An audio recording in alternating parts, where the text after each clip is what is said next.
오늘 우리에게 주시는 하나님의 말씀은 마가복음 16장 1절에서부터 6절까지 말씀입니다. 안식일이 지남에 막달라 마리아와 야고보의 어머니 마리아와 또 살로메가 가서 예수께 바르기 위하여 향품을 사다 두었다가 안식 후 첫날 매우 일찍이 해 돋을 때에 그 무덤으로 가며 서로 말하되 누가 우리를 위하여 무덤 문에서 돌을 굴려주리요 하더니 눈을 들어본즉 벌써 돌이 굴려져 있는데 그 돌이 심히 크더라. 무덤에 들어가서 흰 옷을 입은 한 청년이 우편에 앉은 것을 보고 놀라매 청년이 이르되 놀라지 말라. 너희가 십자가에 못 박히신 나사렛 예수를 찾는구나. 그가 살아나셨고 여기 계시지 아니하니라. 보라, 그를 두었던 곳이니라. 아멘. 마태복음 16장을 보면 주님께서 제자들과 함께 빌립보의 가이사라 지방에 가셨을 때 이야기가 기록되어 있습니다. 그곳에서 주님은 제자들에게 다음과 같이 물으시죠. 사람들이 인자를 가리켜 누구라고 하더냐? 제자들은 아무래도 많은 사람들의 얘기를 듣기 때문에 사람들이 주님에 대해서 어떻게 생각하고 있는지를 속속들이 알고 있었습니다. 주님께서 사실 모르실 리가 없는데도 물어보시죠. 제자들이 얘기합니다. 누군가는 세례 요한이라고 합니다. 누군가는 엘리야라고 합니다. 누군가는 예레미야라고 합니다. 또 그 외 다른 선지자 가운데 한 명이라고 얘기합니다. 라고 주님에 대한 사람들의 인상을 알려줍니다. 사람들이 그 당시 주님에 대해서 가지고 있었던 이미지는 선지자입니다. 공통분모는 선지자예요. 선지자가 어떤 일을 하는 사람일까요? 하나님의 계시를 듣고 그분의 뜻과 섭리를 사람들에게 대언해주는 역할을 하는 사람이 바로 선지자입니다. 주님을 통해서 사람들은 그러한 일을 기대했던 거예요. 하나님께서 우리에게 어떤 말씀을 주시고자 하는가, 우리 통해서 어떤 일을 하시고자 하는가, 그걸 무척 알고 싶어 했죠. 그래서 하나님께서는 계속해서 선지자들을 보내주셨습니다. 그런데 늘 선지자의 말을 듣고 나면 문제가 생겼어요. 사람들이 들어야 되는 말을 전하는데도 불구하고 사람들이 듣고 싶었던 말이 아니기 때문이죠. 그러면 주님이 사역하시던 당시에 주님을 선지자라고 생각했던 사람들은 어땠을까요? 그들도 크게 다르진 않았습니다. 먼저 그들이 주님을 가리켜서 한 그 언급한 이름들을 보면은 또 묘한 공통분모가 하나 나옵니다. 먼저 세례 요한이 나와요. 그를 구약의 마지막 선지자라고 말합니다. 그 다음에 엘리야가 나오죠. 가장 악한 왕으로 알려진 북이스라엘의 아합왕을 상대해서 혈혈단신으로, 그리고 바알 선지자 450인, 아세라 선지자 400인 앞에서도 전혀 기죽지 않고 하나님의 살아계심을 증명한 선지자입니다. 예레미야 선지자, 비록 패역한 남유다 백성들을 향해서 회개를 촉구하고 그들의 멸망을 예언했지만 궁극적으로는 하나님의 새로운 언약이, 구원 언약이 회복될 것을 알려준 이스라엘의 회복을 알린 선지자이기도 하죠. 그들은 주님을 보면서 그런 이미지로 보고 있는 거예요. 로마의 압제 아래서 여러 가지 어려움을 겪고 있는 그들에게는 더 이상 세례 요한이 마지막 선지자가 아니라 이분이 마지막 선지자라도 좋으니까 제발 하나님의 그 뜻을, 말씀을 우리에게 전해주길, 그리고 로마 황제를 대해서 전혀 기죽지 않고 이스라엘의 정치적 독립을 쟁취해내기를, 그리고 예레미야 선지자와 같이 이스라엘의 회복을 선포해 주기를 원했던 것이죠. 그들은 주님의 말씀을 들으면서 주님의 행하신 표적을 보고 직접 체험하면서도 그들을 위하여 주님이 하셔야 되는 일을 그렇게 규정해 놓았던 것입니다. 하지만 슬프게도 주님의 제자들 역시 다른 유대인들과 크게 다르지 않았다는 게 문제입니다.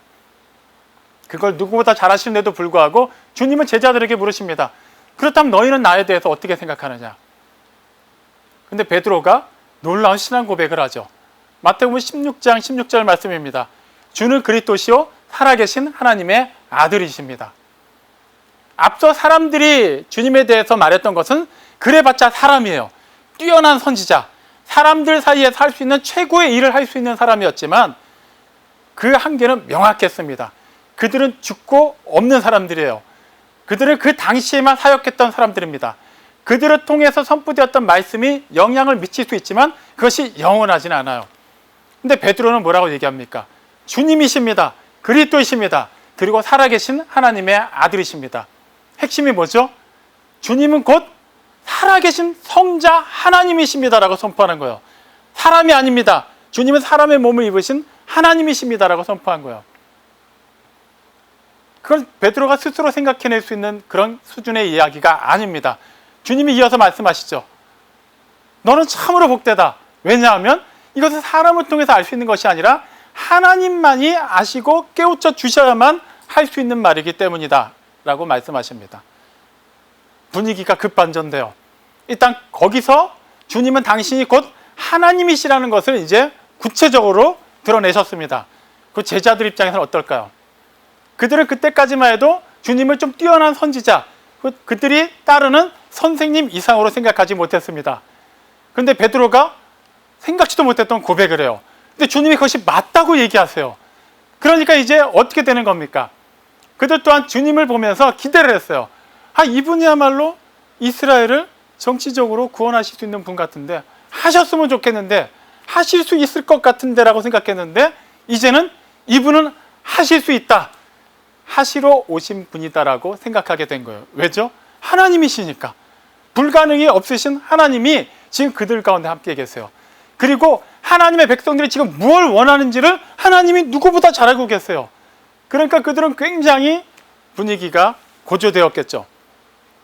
그런데 마태복음 16장 22절에 보면 이때부터 베드로의 그 고백을 들으시고 그 말이 맞다고 인정하신 그때부터 주님이 뭘 얘기하시냐 하면, 예루살렘에 올라가서 장로들과 대제사장들과 서기관들에게 고난을 받으시고 죽임당하시고 3일째 되는 날에 부활하실 것을 이때부터 말씀하셨어요. 왜 하필 이때부터 말씀하셨을까요? 고난과 죽음, 그 단어들만이라도 당시 제자들이 느꼈던 그 환희가 완전히 무너지는 그런 단어들인데 왜 굳이 분위기를 깨는 말씀을 그때 하셨어야만 했을까요? 주님은 이제 제자들이 주님을 향해서 사람으로서 뛰어난 선지자 스승으로서만 생각하는 것이 아니라 하나님의 아들이심을 알게 되었기 때문에 하나님의 아들이 어떤 일을 하러 오셨는지를 알려주시기 시작한 거예요. 그때부터. 그 전까지는 그들이 주님이 어떤 분인지를 명확하게 알지 못했습니다. 그러니까 그들 수준에서밖에 말씀하실 수가 없었어요. 근데 이제 알려주십니다. 마가복음 10장 45절에서 주님은 분명히 말씀하셨죠. 당신이 세상에 오신 이유는 많은 사람을 위하여 자신을 대속 제물로 드리기 위해서 오셨다고 말씀하셨어요. 주님은 고난받고 죽으러 오셨어요. 이스라엘의 정치적인 독립을 위해서 오신 분이 아니십니다. 그게 중요하지 않다는 것이 아니라 그 일이 주님이 본래 세상에 오신 목적이 아니라는 것이죠. 그렇다면 제자들 입장에서 한번 생각을 해보죠. 주님이 오신 것, 그 주님이 함께 하시는 것은 그들에게는 굉장히 슬픈 일이 되는 거예요. 아무리 좋은 말씀하셔도, 아무리 놀라운 기적을 행하셔도 곧 죽으실 것이기 때문이죠. 하지만 주님은 뭐라고 말씀하셨죠? 고난을 받으시고 죽임당하셨지만 3일째 되는 날에 반드시 부활하실 것을 말씀하셨어요. 그 말씀이 얼마나 중요하면은 주님은 마태복음 16장, 17장, 20장에 이렇게 연속으로 3차례에 걸쳐서 말씀하십니다. 주님이 같은 말씀을 3차례나 말씀하신 것은 그 얘기밖에 없어요. 우리가 요한복음을 계속 살펴보면서 보듯이 주님이 중요한 말씀을 하실 때 진실로 진실로 너희에게 이르노니 하면서 2번 아멘을 반복하시죠. 그만큼 중요한 얘기를 하실 때는 반복을 하세요. 그런데 3번이나 얘기를 하십니다. 이것은 반드시 일어날 것을 말씀하신 것이죠. 마가복음도 마찬가지예요. 누가복음도 마찬가지입니다. 주님이 고난당하시고 죽임당하시고 3일째 되는 날 부활하실 것을 3번에 걸쳐서 말씀하신 것을 공관복음 기자들은 그대로 기록하고 있습니다. 다시 말씀드립니다. 제자들 입장에서 그 얘기를 3번이나 들어야 된다는 것은 무슨 말이죠? 그 일이 반드시 일어날 것이니까 준비하라고 주님이 알려주신 거예요. 뭘 준비해야 될까요? 주님이 마지막 마침표를 어디에 찍었나요? 고난인가요? 죽음인가요? 부활이었습니다. 그런데 그들은 그것을 완전히 깨닫지 못했어요. 그냥 주님의 고난과 죽음, 특히 그 죽음에만 모든 것이 다 빼앗겼죠. 주님은 죽으시면 안 되는데 만에 하나 죽으시더라도 우리가, 그리고 이 이스라엘 사람들이 원하는 그 일은 이루시고 죽으셔야 되는데 온통 그 생각에 빠져 있었어요. 주님이 왜 죽으셔야 되는지 궁극적으로 부활하심으로 말미암아 어떤 일이 일어나는지에 대해서는 그들은 아직까지 받아들일 수 있는 준비가 되어 있지 않았습니다. 주님은 그렇게 세 차례 거쳐서 말씀하심으로 그 일이 반드시 일어날 것을 말씀하셨어요. 그리고 실제 그 일은 말씀하신 그대로 하나씩 이루어졌습니다. 심지어 주님이 잡히시기 전날 제자들과 함께 나누신 마지막 만찬 자리에서는 또 충격적인 얘기를 하셨죠. 그들 가운데 한 사람이 주님을 배신할 것을 말씀하셨어요. 실제 그 일이 일어났습니다. 그리고 세 차례에 걸쳐서 말씀하셨던 그대로 잡히시고 고난받으셨어요.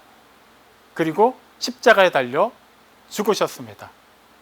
그 상황이 이르기까지 제자들은 어떠했나요? 믿지 않았고 그 일이 안 일어나길 바랐고 실제 그 일이 일어날 때는 그들은 살기 위해서 다 도망쳐야만 했습니다. 실제 주님이 돌아가셨어요. 돌아가신 현장에는 사랑하는 제자 한 명 외에는 아무도 있지 않았죠. 제자들 기준으로 한다면 말입니다. 그들은 주님이 당신의 고난과 죽음과 3일째 되는 날 부활하실 것을 그렇게 자세히 말씀하셨는데도 불구하고 그 말씀을 받아들이지 않았어요. 믿지 않았어요. 하지만 주님이 말씀하신 이들이 순서대로 이루어지는 것을 봤을 때 그들은 마지막 남은 그것을 기억했어야만 합니다. 주님은 부활하실 겁니다. 3일째 되는 날에 반드시 부활하실 것입니다. 이것은 단지 주님의 개인적인 문제만이 아니에요. 제자들만을 위한 말씀이 아닙니다. 또한 우리를 위한 말씀이기도 해요. 이것은 차차 살펴보도록 하겠습니다. 주님께서 요한복음 15장 5절에서 말씀하시죠. 나는 포도나무요 너희는 가지라. 주님이 포도나무고 우리가 가지라면 가지는 포도나무의 모든 것을 그대로 향유하고 누리게 되어 있습니다. 모든 나무가 다 건강한 것은 아니에요. 병충해 때문에 아니면 자연재해 때문에 죽을 수도 있습니다. 하지만 주님은 당신이 가리켜 참 포도나무라고 말씀하시죠. 완전한 포도나무예요. 그리고 그 포도나무를 가꾸는 농부가 누구라고요? 전능하신 창조주 하나님 아버지가 농부라고 말씀하셨어요. 그렇다면 그 나무는 완전하고 영원한 나무입니다. 결코 죽지 않아요. 그 말은 곧 그 나무에 붙어있는 가지도 죽지 않는다라는 얘기죠. 그 나무에 붙어 있다면 말입니다. 주님의 부활은 주님의 개인적인 부활의 문제뿐만 아니라 그 안에 거하고 있는 모든 주님의 제자들, 하나님의 자녀들, 주님의 종들에게도 동일하게 부활의 그 능력과 영원한 생명이 누려지게 되는 것이죠. 그래서 로마서 6장 8절은 말합니다. 우리가 그리스도와 함께 죽었으면 또한 그와 함께 살 줄로 믿노라. 죽지 않습니까? 꼭 죽음이라는 것을 경험해야만 할까요? 경험해야만 합니다. 부활은 죽은 자에게만 일어날 수 있는 일이기 때문이에요. 죽지 않으면 결코 부활할 수 없습니다. 그냥 죽지 않고 영원히 살면 되지 않을까요? 누구라도 그렇게 생각할 수 있어요. 하지만 우리는 누차 그것이 있을 수 없는 일이라는 것을 알고 있습니다. 우선 우리는 육적으로 영원히 살 수가 없어요. 아무리 의학기술이 발달한다 하더라도 생명을 연장할 수는 있지만 영원히 살 수는 없습니다. 그래서 히브리서 9장 27절은 분명히 얘기하죠. 한 번 죽는 것은 사람에게 정해진 일이라고요. 하지만 그 이후에는 심판이 있습니다. 그냥 한 번 죽고 끝나는 것이 아니라 그 이후에는 심판이 있어요. 그런데 그 심판 앞에서 우리에게 정해진 결론은 하나뿐입니다. 영원한 멸망이에요. 그렇기 때문에 우리는 영원한 생명으로 부활할 수 있는 그 무언가가 우리에게 일어나야만 해요. 그런데 우리는 자력으로는 우리 스스로를 구원할 수 없습니다. 우리는 이미 죄 가운데 태어났고 죄 가운데서 살고 있고 죄로 말미암아 죽기 때문이죠. 그리고 그 죄값을 반드시 치러야만 합니다. 사랑이 많으신 하나님께서는 우리의 그 죄를 그대로 두고만 보실 수가 없었어요. 그분의 공의는 우리의 죄를 심판하셔야만 하지만 그분의 사랑은 우리를 그대로 죽게 내버려 두실 수가 없었습니다.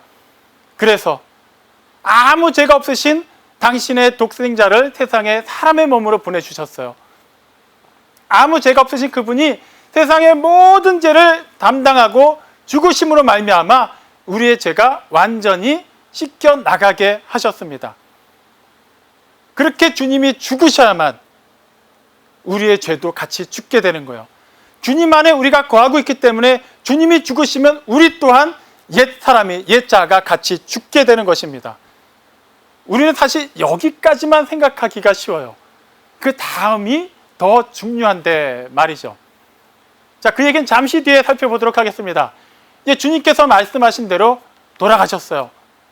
그렇다면 제자들은 분명히 그 마지막 이야기, 주님께서 세상에 오신 그 최종 목표, 죽기 위함이 아니라 죽은 뒤 3일째 되는 날에 살아나실 그 일을 기억하고 무엇을 해야만 했을까요? 주님은 금요일날 돌아가셨습니다. 그렇다면 3일째 되는 날, 금요일, 유대인식으로 따지면 안식일, 토요일, 안식 후 첫날인 일요일 날 그들은 뭘 하고 있어야만 했을까요? 부활하신 주님을 맞이하러 부활하시기 전에 묻혀 있었던 그 무덤가로 가야만 했겠죠. 부활하신 주님을 맞이해야만 하기 때문입니다. 하지만 복음서 어디를 살펴봐도 주님이 부활하신 현장에 주님을 맞이하기 위해서 먼저 가 있었던 제자의 기록은 찾아볼 수가 없습니다. 그들은 다 숨어 있었어요. 두려움 가운데 떨고 있었어요. 주님이 하신 말씀을 완전히 잊고 있었습니다. 그런데 참 놀랍게도 마태복음 27장 62절 이하에 보면 장로들, 그러니까 대제사장들과 바리새인들이 빌라도로 찾아간 내용이 기록되어 있어요. 그 이유가 무엇이냐 하면 그들이 원하는 대로 예수는 죽었지만 그들은 또 들은 게 있었어요. 그가 죽은 지 3일째 되는 날 다시 살아날 것이라고 말한 것을 들은 적이 있었던 거예요. 주님께 직접 들었는지 누군가를 통해 건너 들었는지 모르겠습니다. 그들은 어쨌거나 그 희미한 기억을 가지고 마음에 담아두고 있었던 거예요. 정작 제자들은 주님으로부터 그 말씀을 3번이나 들었는데도 잊고 있었지만 주님을 죽이려고 하였고 실제 죽였던 그 사람들은 그 말씀을 마음에 새기고 있었어요. 빌라도를 찾아갑니다. 우리를 미혹해 하던 그 사람이 3일째 되는 날 살아난다고 했는데 일단은 제자들이 몰려와서 훔쳐가고 실제 그 일이 일어났다고 말할 수 있으니까 경비병들을 세워서 지키게 해주십시오. 그들은 그 말을 믿지도 않으면서 그 일이 일어나면 안 되기 때문에 그 말을 그대로 믿는 사람처럼 행동을 했어요. 그리고 오늘 읽은 마가복음 16장 말씀을 보면 3명의 여인이 등장하죠. 막달라 마리아, 야고보의 어머니 마리아, 살로메. 그 여인들이 무엇을 하고 있나요? 네, 안식 후 첫날 굉장히 이른 시간에 주님이 묻히셨던 그 무덤가를 향해서 가고 있습니다. 왜 가고 있었죠? 주님의 시신에 향품을 바르기 위해서요. 그녀들은 진작에 주님께서 부활하실 것에 대해 말씀하신 바를 알지 못하고 그곳을 향하고 있었습니다. 제자들, 그리고 대제사장들과 바리새인들, 그 다음에 이 여인들을 놓고 보면은 왠지 이 여인들이 굉장히 나아 보이기는 해요. 어쨌거나 그들은 주님이 계신 곳을 가고 있기 때문이에요. 하지만 주님이 부활하신 날 그들의 각각의 상황을 보면 사실 별반 다르지 않습니다. 말씀을 들었음에도 믿지 않은 제자들, 말씀을 대충 들었지만 그 말씀을 어쨌거나 유념하고 있으면서도 그 말씀이 일어나서는 안 된다고 생각하는 사람들, 그 말씀에 대해 들은 바도 없고 어쨌거나 주님이 계셨던 곳을 향해서 가고 있지만 주님의 부활과는 전혀 상관없는 다른 일을 위해서 가고 있는 사람들이죠. 그럼에도 불구하고 그들이 어떠한 생각을 하고 있는지와는 상관없이 주님은 그날 부활하셨습니다. 지금 이 시대에 우리도 적용해 볼 수 있어요. 우리가 주님의 부활에 대해서 반신반의하든 아예 믿지 않든 그것을 일단 믿는다고 하는데 그다지 관심에 두지 않든 그거는 상관이 없습니다. 주님은 실제 부활하셨기 때문이에요. 우리가 믿느냐 믿지 않느냐는 사실 크게 중요하지 않습니다. 하지만 주님이 부활하신 것을 믿지 않으면 우리에게는 문제가 생겨요. 로마서 3장 23절은 분명히 얘기합니다. 모든 사람이 죄를 범하여 하나님의 영광에 이르지 못하였다고 말이죠. 이것은 단순한 문제가 아닙니다. 로마서 6장 23절은 그 죄의 삭시 사망이라고 얘기하고 있기 때문이에요. 그 사망은 단지 한 번 살고 죽는 것이 아닙니다. 데살로니가 후서 1장 9절 말씀을 보면 그 사망을 가리켜 영원한 멸망의 형벌이라고 말하고 있기 때문이죠. 단지 죽고 끝나면은 그냥 뭐 그렇게 끝나는 것인데 죽고 다시 심판대 앞에 섰을 때 그에게 주어진 결과가 영원히 죽지도 못하고 형벌을 받아야만 하는 굉장히 끔찍한 사망, 그것을 우리가 죄로 말미암아서 감당해야 된다라는 것이요. 그 비극적인 상황에서 우리는 주님의 부활이 어떤 의미로 다가오는지를 다시 한번 생각해야만 해요. 다시 2000년 전에 그때로 가보죠. 제자들은 지금 뭘 하고 있었나요? 주님이 잡히시고 죽으시고 3일째 되는 날이에요. 이제 안식일이 지났기 때문에 어쩌면 다시 유대 종교 지도자들이 이번에는 제자들을 대상으로 해서 핍박하기 위해서 찾아다닐지 모릅니다. 그들은 단지 자신들의 목숨을 부지하기 위해서 주님의 말씀을 잊은 채 숨어 있어야만 했어요. 종교 지도자들은 어땠나요? 실제 믿지는 않았지만 만에 하더라도 예수가 진짜 살아난다면, 아니면 실제 살아나지 않았지만 제자들이 그 시신을 훔쳐가고 살아났다고 거짓으로 소문을 낸다고 한다면 그들의 모든 것이 다 무너지게 돼 있어요. 실제 그들이 죽였던 예수가 한 말이 사실이기 때문이에요. 그래서 그들에게 결코 예수의 부활이 일어나서는 안 됩니다. 그들은 자신들의 기득권을 유지하기 위해서 예수의 부활을 막으려고 했어요. 여인들은 어떤가요? 살아계신 주님을 만나러 가는 것이 아니죠. 죽은 사람에게 시신의 향품을 바르기 위해서 이미 주님을 죽은 자로 간주하고 가고 있는 거예요. 실제 그 일은 일어났기 때문이죠. 그러면서 그녀들이 바라는 게 뭐였나요? 그녀들의 목적은 주님의 시신에 향품을 바르는 것이고, 그나마 바라는 게 하나가 있다면 그 무덤문을 막고 있는 큰 돌을 여자들의 힘으로는 옮길 수가 없기 때문에 누가 그 무덤문을 막고 있는 돌을 우리를 위해서 굴려줄까? 단지 그거 하나만을 바라고 그곳을 가고 있었어요. 근데 갔더니 무덤문을 막고 있던 돌이 옮겨져 있었습니다. 그녀들 입장에서 누가 있는지는 몰라요. 그녀들이 바라는 일은 이루어진 거예요. 자, 이제 남은 게 뭐죠? 그녀들이 원래 그곳에 간 목적대로 일을 하는 겁니다. 죽은 시신을 찾아서 향품을 바르는 일이에요. 그런데 죽은 시신을 찾을 수가 없었습니다. 그리고 그곳에는 흰옷 입은 한 청년이 있었어요. 천사가 사람의 모습으로 내려온 것이죠. 놀랄 수밖에 없는 그 상황. 두려워하는 그들에게 천사가 얘기합니다. 놀라지 말라. 너희가 십자가에 못 박히신 나사렛 예수를 찾는구나. 그는 살아나셨고 이곳에 계시지 아니하니라. 와서 봐라. 그를 두었던 곳이다. 여기서 천사가 뭐라고 얘기합니까? 너희가 십자가에 못 박히신 나사렛 예수를 찾는구나. 천사는 정확하게 그녀들의 현 상태를 꼬집어서 얘기합니다. 너희는 부활하신 주를 찾는 것이 아니라 이미 죽은 사람을 찾고 있구나.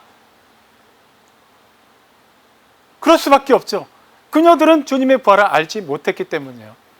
그런데 알지도 못하는 그녀들이 전혀 그거에 대해서 들어본 바가 없는 그 초라한 여인들이 오히려 세상에서 처음으로 주님이 부활하신 장소를 목격한 그런 위대한 사람들로 변하게 됩니다. 왜 하필이면 그 사람들인가는 사실 중요하지 않아요. 하나님께서 그 일을 어떻게 이루셨는지를 살펴보는 것이 중요합니다. 그들이 바라는 일은 이루어졌어요. 누군가가 돌을 옮겨줬어요. 하지만 그들이 하고자 했던 일을 할 수 없게 되었습니다. 하지만 어느 누구도 그들의 그런 일을 헛수고라고 얘기하지 않아요. 주님이 부활하셨기 때문입니다. 자, 이제 우리는 이 이야기를 우리에게 한번 적용을 해보죠. 우리는 주님의 부활에 대해서 어떻게 여기고 있습니까? 우리가 매주일 드리는 이 예배, 주일 예배, 우리가 일요일을 부르는 그 주일, 무슨 뜻이죠? 주님의 날이라는 의미예요. 왜 하필 주일을, 그러니까 일요일을 주님의 날이라고 할까요? 주님이 부활하신 날이 일요일이기 때문이에요. 그래서 우리는 그날을 일요일이라고도 부르지만 주일이라고도 부릅니다. 그렇다면 1년 365일 가운데 52일에 해당하는 그 주일, 주님의 날, 주님이 부활하신 그날, 우리는 정말 그 부활의 감격 가운데 예배에 참여하였습니까? 사실 그렇지 않은 경우가 더 많지 않나요? 자꾸 우리가 그 감격을 잊어버리니까 부활 주일을 또 우리가 지킵니다. 1년에 딱 한 번이에요. 오늘이죠. 우리에게 부활 주일은 어떤 날입니까? 부활 주일하면 먼저 뭐가 떠오르나요? 보통 교회마다 성가대가 막 이렇게 찬양 발표회를 해요. 주일학교 발표회도 대개는 합니다. 그날은 평소와는 다르게 또 전교인이 같이 식사하는 자리가 분명히 있었을 거예요. 그리고 그 기원이 도대체 뭔지도 모르는 그 모호한 전통을 따라서 삶은 달걀 까먹기 바쁜 날이었어요. 우리에게 부활절은 그런 날이었어요. 그리고 그냥 평상시와 같은 주일 가운데 행사가 많은 주일, 특별히 헌금 더 많이 하는 주일, 또 성찬식 하는 주일, 그 정도밖에 아니지 않았나요? 사회적 거리두기로 인해서 작년 그리고 올해 우리는 그런 대외적인 활동을 할 수 없게 되었습니다. 공동 식사도 할 수 없게 되었어요. 이제 그런 것들이 다 재지고 난 지금, 온전하게 주님의 부활만을 집중할 수 있는 지금, 우리에게 부활절은 어떤 의미로 다가오고 있습니까? 여전히 우리에게는 그냥 평상시와 같은 주일 중에 좀 더 특별한 날 이상도 이하도 아니라면, 우리 역시 십자가에 못 박히신 나사렛 예수의 몸에 향품을 바르기 위해서 무덤을 찾아갔던 세 명의 여인들처럼 그저 의식적이고 형식적으로 이미 체념한 채 그냥 종교적인 행위로서 예배에 참여하는 그런 종교인들에 불과할 수도 있다는 것을 우린 다시 한번 생각해 봐야만 합니다. 하지만 주님의 부활은 결코 우리에게 그런 의미가 되지 않습니다. 주님은 부활하셨어요. 이 사실이 왜 그렇게 중요할까요? 우리는 주님께서 사람의 몸을 입고 이 세상에 오셔서 모든 죄를 대속하시고 죽으신 거에만 방점을 찍으려고 해요. 중요합니다. 주님이 그렇게 하셔야만 우리의 죄가 대속되기 때문이에요. 하지만 이 말에 모순이 있습니다. 주님이 그렇게 죽으시고 끝난다면 우리의 죄는 대속되지 않습니다. 왜 그럴까요? 구약의 제사가 그런 식이에요. 그 희생제물이 죽음으로 말미암아 그 희생제물에 죽기 전에 안수한 사람의 죄는 대속됩니다. 하지만 그건 단회적이에요. 일시적이에요. 영원하지 않습니다. 마찬가지예요. 주님이 고난받으시고 죽으시고 끝났다면 어떤 일이 벌어졌을까요? 그 당시 사람들의 죄는 대속됩니다. 하지만 주님이 죽으시고 난 뒤에 그 다음부터 되풀이되는 또 다른 차원의 죄는 전혀 해결되지 못해요. 또 다시 주님이 오시면 되지 않을까요? 안 돼요. 왜 그럴까요? 하나님에게는 딱 한 분만이 아들이기 때문이에요. 그 아들이 죽었어요. 이미 끝났어요. 또 다른 보낼 아들이 없습니다. 이제부터는 하나님의 진노만이 쏟아질 뿐이죠. 2000년이 지난 지금 우리에게는 어떤 소망도 없는 것입니다. 근데 주님이 부활하셨어요.